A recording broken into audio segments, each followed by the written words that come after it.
الحمد لله الذي جعل البيت مثابة للناس وأمنا. أشهد أن لا إله إلا الله وأشهد أن محمد رسول الله.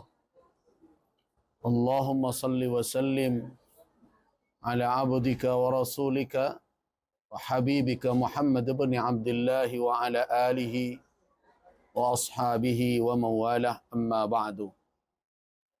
Ibadallah, bapak-bapak dan ibu-ibu, rombongan jamaah umrah surau rahimakumullah. Alhamdulillah, sampai sore hari ini, dan ini merupakan malam terakhir ya, nanti kunjungan kita di kota Rasulullah ini untuk ziarah kali ini. Dan tentu kita berharap kepada Allah, mudah-mudahan kita diberikan kesehatan, kelapangan untuk berulang datang ke tempat ini, kembali bisa salat di Masjid Nabawi, berkunjung ke Raudah, dan mengambil kembali i'tibar pelajaran dari perjalanan dakwah Rasulullah di kota ini. InsyaAllah itulah harapan kita. Amin ya Rabbal Alamin. Walau bagaimanapun, insyaAllah besok kita akan meninggalkan kota Rasul, menuju ke kota Makkah Al-Mukarramah. Dan Makkah adalah kota yang paling mulia di dalam keyakinan kaum muslimin, yang merupakan tanah haram semenjak Allah Subhanahu wa taala menciptakan langit dan bumi. Perjalanan kita ke kota Makkah dengan tujuan untuk melaksanakan ibadah yang di dalam Al-Quranul Karim, ibadah itu termaktub secara eksplisit, yaitu Al-Umrah, atau ada orang menyebutnya haji kecil ya. Nah, yang jelas di dalam Al-Quran ada dua ibadah yang dilakukan oleh kaum muslimin ke Makkah, yaitu haji dan umrah. Di dalam firman Allah, Allah katakan, wa atimmul hajja wal umrata lillah. Sempurnakanlah haji dan umrah karena Allah.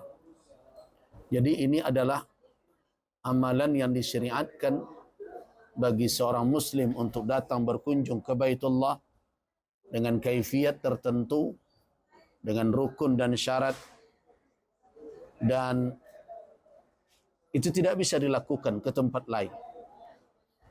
Tidak bisa diganti dengan kunjungan kemanapun. Hanya bisa dilakukan ke Makkah dan dengan kaifiat yang telah ditetapkan di dalam syariat kita. Tidak semua orang berkesempatan, walaupun tidak sedikit orang yang punya kemampuan secara finansial, ekonomi, tapi terkadang kemauan yang tidak muncul. Ada yang mau, uang tidak cukup.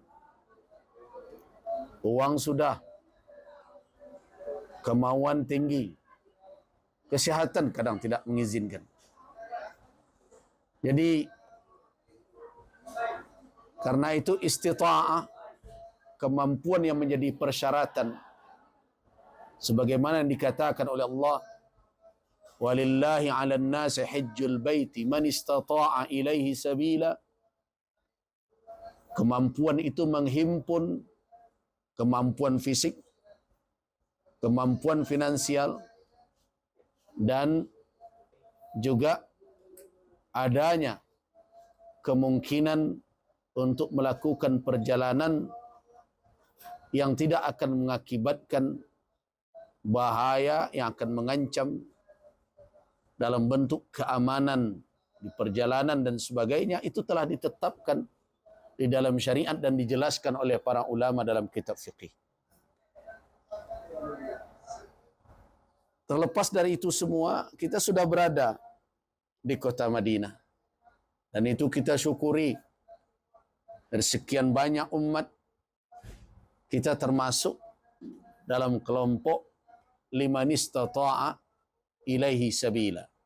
Orang yang diberikan oleh Allah istita'ah, kemampuan untuk melakukan perjalanan ke tanah suci, ke Makkah Al-Mukarramah, baik pelaksanaan haji maupun umrah. Dan sekarang tentu terkait dengan perkara umrah, karena haji ketentuan waktunya telah ditetapkan. Al-hajju ashhurum ma'lumat. Haji dilaksanakan dalam bulan-bulan yang telah dimaklumi oleh manusia, oleh masyarakat Arab, dan telah diketahui di dalam petunjuk syariat. Dan itu tidak mungkin kita lakukan di luar waktu itu. Mulai dari Syawal, Dzulqa'dah, dan Dzulhijjah. Jadi di luar dari 3 bulan itu, yang mungkin dilakukan oleh kaum muslimin hanyalah umrah. Karena umrah lah yang tidak ada batasan miqat zamaninya, ketentuan waktu pelaksanaannya. Boleh kapan saja dilakukan. Nah, besok akan kita mulai perjalanan itu. Saya berharap kita semua mengikuti proses itu, bukan hanya sekedar seremonial, tetapi betul-betul menjalankannya dengan menghadirkan kalbu, hati kita, dengan kekhusyukan, dan menyadari bahwa kita adalah tamu Allah Subhanahu wa taala.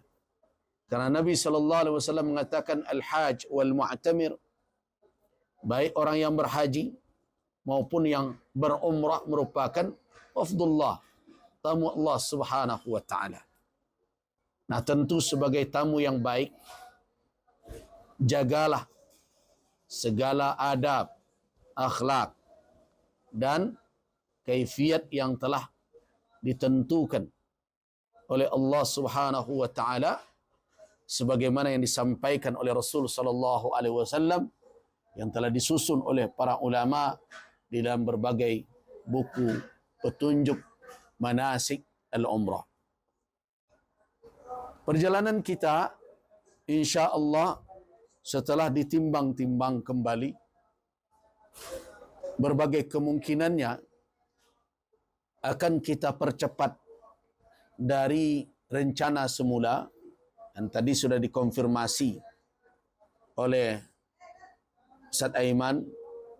Kita akan berangkat meninggalkan kota Madinah ini lebih kurang jam 10 pagi. Yang semula kita rencanakan adalah ba'da zuhur. Nah, kenapa?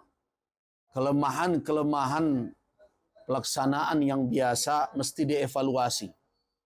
Bukan hanya sekedar perkara makan, kamar, jalan-jalan. Mungkin biasanya yang dievaluasikan itu. Jarang orang yang mau mengevaluasi ibadah bagaimana. Yang sering dievaluasi itu sampai di Indonesia, makannya kurang lama, ladonya kurang pandai, berbagai macam. Nah, tapi ibadahnya kurang khusyuk, jarang disebut orang. Nah, karena memang dari semenjak awal perjalanan kita dari Bukit Tinggi, kita akan jadikan safar ini ada 2 warnanya yang mendasar. Yang pertama adalah perjalanan ibadah, safar ubudiyah. Yang kedua adalah safar ilmi, merupakan perjalanan ilmiah. Dan itu telah kita coba jalankan. Nah, dari evaluasi selama ini, kalau kita berangkat dari Madinah setelah salat zuhur dengan makan siang dahulu, maka kemungkinan kita berangkat jam 2 atau bahkan bisa molor sampai jam 3. Perjalanan akan memakan waktu 4 sampai 5 jam. Nah, diperkirakan jam 8 baru sampai di hotel di Makkah yang insya Allah hotel kita adalah Makarim Ajiyad. Nah, jam 8 tentu makan malam dahulu. Istirahat sebentar. Koper barang-barang dimasukkan ke kamar. Bagian kamar dan sebagainya. Nah, biasanya baru proses umrah itu bisa dilanjutkan setelah ihram dari Bir Ali, dari miqat yang di dalam hadis disebut dengan Dzul Hulaifah. Nanti kemungkinan nanti jam 10, jam 11, bahkan jam 12. Nah, kalau itu terjadi, apa dampaknya nanti? Dampaknya adalah pelaksanaan ibadah akan bersamaan dengan rasa mengantuk yang berat. Nah, lain yang ditunjukkan doa, lain pula yang dibacanya kadang. Nah, jadi karena itu kekhusyukan ibadah dalam situasi fisik yang sudah mengantuk, juga lelah, itu sulit terwujud. Di dalam solat kan juga demikian kajian kita. Bahwa kekhusyukan itu ada khusyuk jawari, zahir, dan ada khusyuk qalbi. Kedua itu tidak bisa dipisahkan. Kekhusyukan lahir tidak bisa dipisah dengan kekhusyukan batin. Karena itu kalau orang ingin khusyuk hatinya di dalam salat, maka adab di dalam salat harus dijaga. Tempat pelaksanaan salat harus diperhatikan. Makanya mengapa di dalam salat kita harus meninggalkan seluruh aktivitas duniawi. La yuhaddis nafsah. Jangan sampai dia membicarakan atau terlibat dengan kegiatan-kegiatan di luar dari ibadah salat. Kenapa? Dianjurkan dia salat di tempat yang tidak akan mudah terganggu pemandangannya, penglihatan. Semua itu agar khusyuk lahiriah dia dan kekhusyukan lahiriah itu menopang kekhusyukan batin. Nah, dengan itu kalau kita sudah terlalu malam sampai dan memulai, ada khawatirnya, bagaimana kalau pagi besok saja? Khawatirnya pelanggaran ihram dan berbagai macam sulit terjaga. Nah, akhirnya dipaksakan juga malam hari, selesai jam 3 sebelum subuh. Nah, coba bayangkan suasana mata, fisik. Makanya kita ambil saja langkah, kita berangkat jam 10 lebih kurang. Kemudian mudah-mudahan asar sebelum maghrib kita sudah sampai dan kita makan, kemudian kamar dibagikan, istirahat sejenak. Kemudian ba'da isya, setelah isya kita bisa langsung melakukan tawaf, sa'i dan tahallul. Mudah-mudahan jam 12 lebih kurang malam hari kita sudah selesai pelaksanaan. Nah, ini kita lakukan untuk pertimbangan ibadah kita. Nah, walaupun akibat dari kebijakan ini tentu sedikit banyaknya merugikan travel yang menjadi penyelenggara kita. Tapi saya sudah koordinasikan mau ya. Harus ada makanan yang box harus disediakan Ustaz Aiman. Tadi sudah dikatakan siap, sudah bersedia. Kemudian harus berkoordinasi lagi dengan bis agar bisa sampai di sini jam 10-an. Tadi sudah confirm, alhamdulillah. Nah, jadi karena itu prosesnya besok setelah selesai salat fajar atau salat subuh besok pagi, bapak-bapak dan ibu-ibu segera sarapan. Jangan lambat-lambat. Nah, segera sarapan cepat. Kemudian jam 6:30, paling lambat jam 7, seluruh koper-koper. Nah, seluruh tas-tas besar. Bukan tas kecil ya. Tas besar itu sudah berada di depan pintu masing-masing. untuk diturunkan oleh petugas ke lobi. Ini bukan kita yang menurunkan. Petugas nanti yang menurunkan. Sedangkan tas-tas tentengan kita masing-masing, itu kita yang bertanggung jawab membawanya. Kan bisa ditarik dan sebagainya.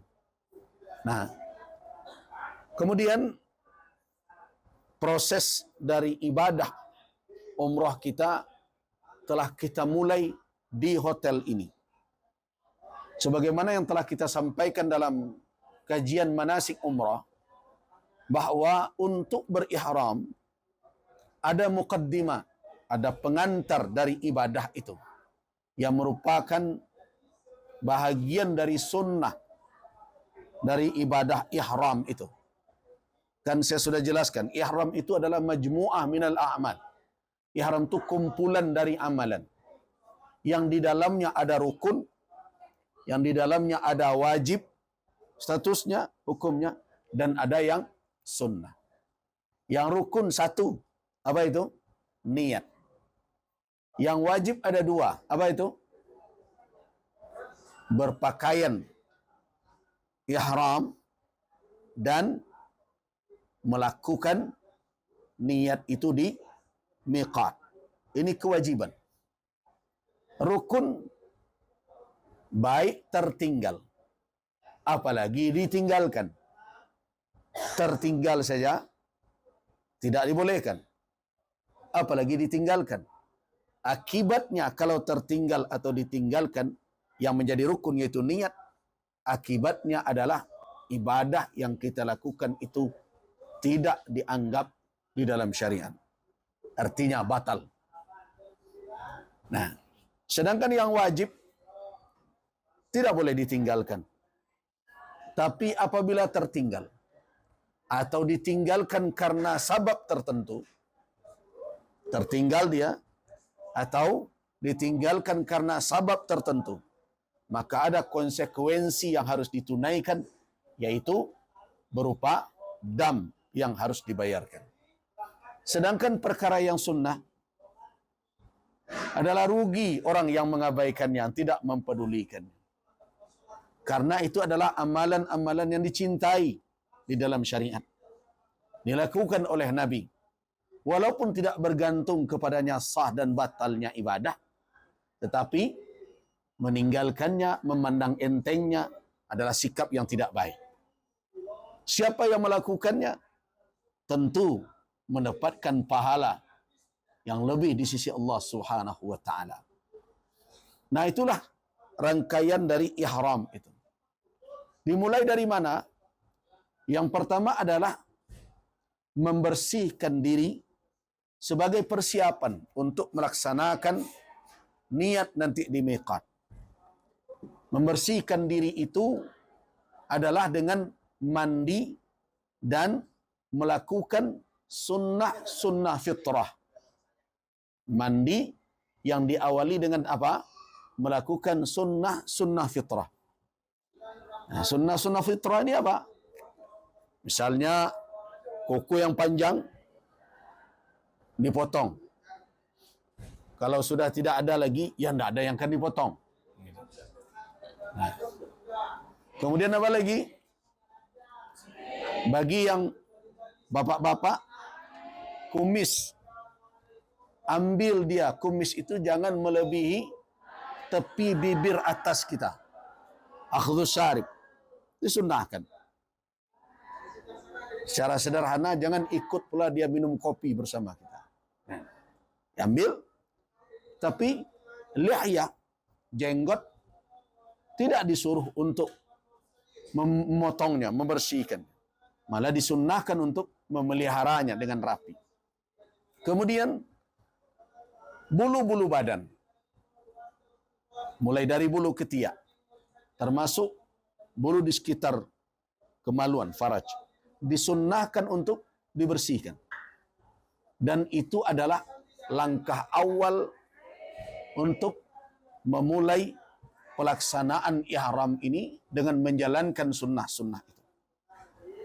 Itu bisa dilakukan di mana? Di hotel ini. Tentu di kamar mandi. Jangan di depan orang banyak. Nah, kemudian setelah semua itu dilakukan, maka mandilah untuk tujuan membersihkan diri guna melaksanakan ihram. Jadi mandi untuk ihram itu dalam pandangan yang kuat para ulama bukan mandi untuk suci, tetapi mandi lin nazafah, untuk kebersihan. Apa dalilnya? Dalilnya adalah wanita yang dalam keadaan haid pun, dalam keadaan nifas pun disuruh oleh Nabi untuk mandi ketika hendak melakukan ihram. Mandi wanita dalam keadaan nifas tidak membuat dia suci, tetapi membuat dia bersih. Kasusnya merujuk kepada hadis Jabir bin Abdullah ketika istri Abu Bakar As-Siddiq, Asma binti Umais, sesampai di Bir Ali sekarang, atau dahulu dikenal Dzul Hulaifah, melahirkan karena berangkat dalam keadaan hamil tua. Nah, jadi wanita hamil dahulu boleh pergi haji. Sekarang tidak boleh. Sekarang bukan syariat yang melarang, tapi aturan yang melarang karena khawatir dengan berbagai macam. Nah, melahirkan sampai di Bir Ali, kemudian datang Abu Bakar membawa berita, bertanya, membawa pertanyaan dari Asma, apa yang akan saya lakukan? Saya sedang dalam keadaan nifas.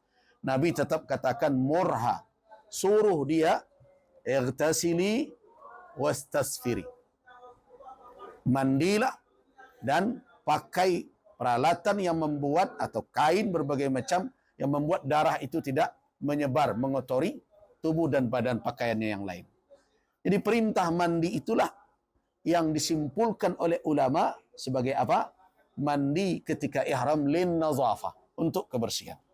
Nah, karena itu bersihkanlah badan, mandi dengan sempurna, dan setelah selesai mandi, maka ada dua kelompok orang yang berangkat, ada wanita dan ada laki-laki. Untuk laki-laki disunnahkan untuk mengambil sedikit harum-haruman dan memakai harum-haruman ke tubuhnya, bukan ke pakaian ihram. Di pakaian ihram yang sudah ada tidak perlu diberi harum-haruman, bahkan tidak dibolehkan nanti. Kenapa? Karena pakaian ihram itu yang menjadi syaratnya di antaranya adalah saub, pakaian yang tidak boleh dipakai adalah massahu za'faran, yang diberi za'faran, harum-haruman dan semisalnya. Nah, jadi di mana dipasangkan? Di tubuh kita. Sedangkan bagi wanita, hukumnya berbeda dengan pria. Wanita tidak dianjurkan, tidak disunnahkan, tetapi apabila mereka ta'attarat, berharum-haruman dengan ketentuan harum-haruman wanita. Harum-haruman wanita itu persyaratannya adalah tidak semerbak, tercium baunya oleh orang. Karena di dalam hadis lain dikatakan ayyuma imra'atin ista'tarat, wanita manapun menggunakan itir, harum-haruman, thumma kharajat, kemudian dia keluar, famarrat ala qaum, kemudian dia lewat di tengah orang banyak. Untuk apa dia berharuman itu? Tentu karena bau yang semerbak, liyajidu minha rihaha, supaya orang lain mencium bau harumnya itu. Apa kata Nabi sallallahu alaihi wasallam? Fahiya zaniyatun. Wanita itu adalah bagaikan penzina. Nah, karena itu parfum wanita tidak tercium semerbak. Kalau parfum seperti itu yang dipakai oleh wanita sebelum ihramnya, hukumnya mubah, boleh. Tetapi kalau yang semerbak, tidak dibolehkan. Tidak pun dalam keadaan ihram, wanita tidak keluar dengan parfum yang seperti itu. Tetapi kalau di dekat suaminya atau di dekat mahramnya, dia mau mandi parfum, silahkan. Nah, setelah selesai itu semua, mandi, maka tentu pakailah pakaian ihram untuk sampai ke sana dilakukan di hotel ini. Kenapa boleh? Karena di dalam riwayat-riwayat haji Nabi kita temukan Rasulullah sallallahu alaihi wasallam telah memakai ihram beliau persiapan dari Madinah. Nah, kemudian apa pakaian ihram? Untuk laki-laki, tajarrad, lepaskan seluruh pakaian yang ada di tubuh kita, sehingga tidak ada pakaian yang biasa melekat di tubuh kita. Baik celana, luarkah, dalamkah, baju, luarkah, dalamkah, apapun namanya.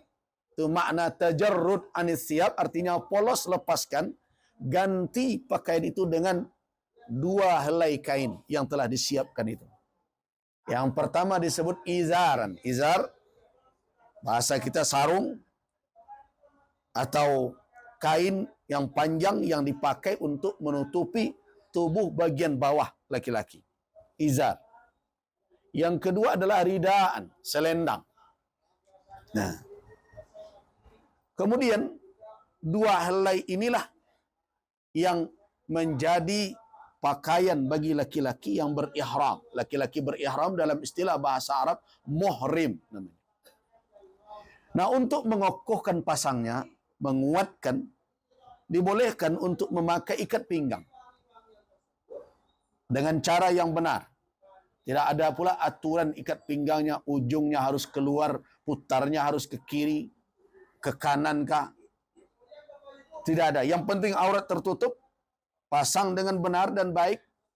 Nanti jangan karena memikirkan kemana putar ikat pinggang, lepas nanti semuanya. Pakai sebagaimana biasa.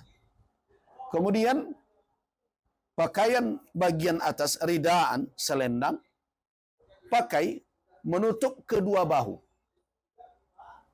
Belum disunnahkan untuk membukakan lengan kanan dan bahu kanan, kecuali nanti ketika akan tawaf. Saya akan ingatkan itu kembali nanti sebelum tawaf. Setelah itu, untuk ibu-ibu, pakaian ihram ibu-ibu atau wanita adalah pakaian wanita muslimah di hadapan orang yang tidak ada ikatan pernikahan dengannya dan tidak ada ikatan mahram. Artinya pakaian ihram wanita adalah pakaian dia berada di tengah orang asing, menutupi seluruh tubuhnya kecuali dua bahagian dari badan yang tidak boleh diberi pakaian. Berdasarkan kepada hadis Nabi, la tantaqibul mar'atu 'inda ihramiha wa la talbasu al-quffazain.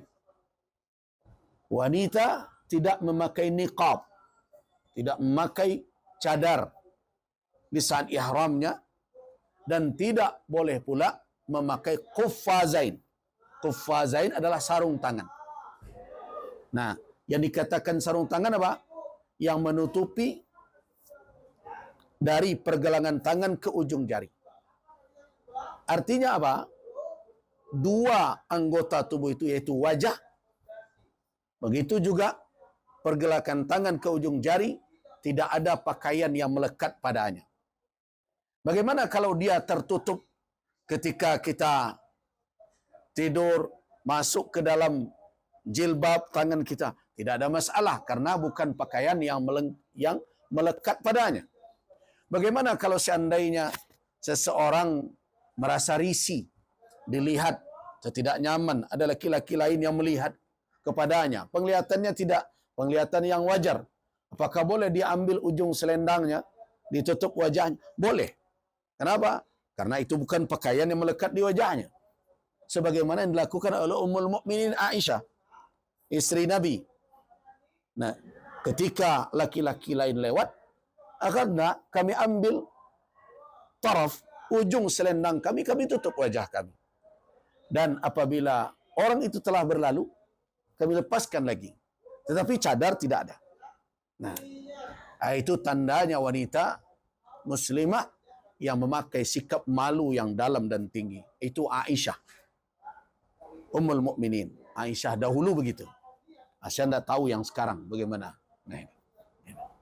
Sekarang kalau dilihat orang malah dilihat balik kadang-kadang. Nah, di pakaian itu dijaga sampai selesai nanti ibadah. Itu pakaian bukan hanya sekedar berfungsi menutup aurat, tapi itu adalah pakaian ibadah. Ingat ya, bedakan antara pakaian sebatas untuk penutup aurat dengan pakaian yang dipakai untuk beribadah. Kalau sekedar penutup aurat di saat kita sendiri, atau berada di dekat suami, atau berada di dekat mahram, bapak kah, adik kah, bisa saja dilepas. Itu pakaian untuk menutup aurat. Karena li ajlin nazar. Supaya jangan terlihat oleh orang yang tidak halal memandang. Itu pakaian untuk menutup aurat dari pandangan orang. Tetapi ini tidak. Ini ada dua fungsi. Yang pertama penutup aurat. Yang kedua untuk beribadah. Sama dengan salat. Salat menutup aurat itu bukan li ajlin nazar. Bukan hanya sebatas karena orang akan melihat. Jadi jangan coba-coba pula mentang-mentang solat sendiri di kamar. Nah, ibu-ibu buka kerudung, kemudian pakai tank top, pakai celana pendek, solat saja. Apa alasan? Kan ada orang yang lihat. Bukan.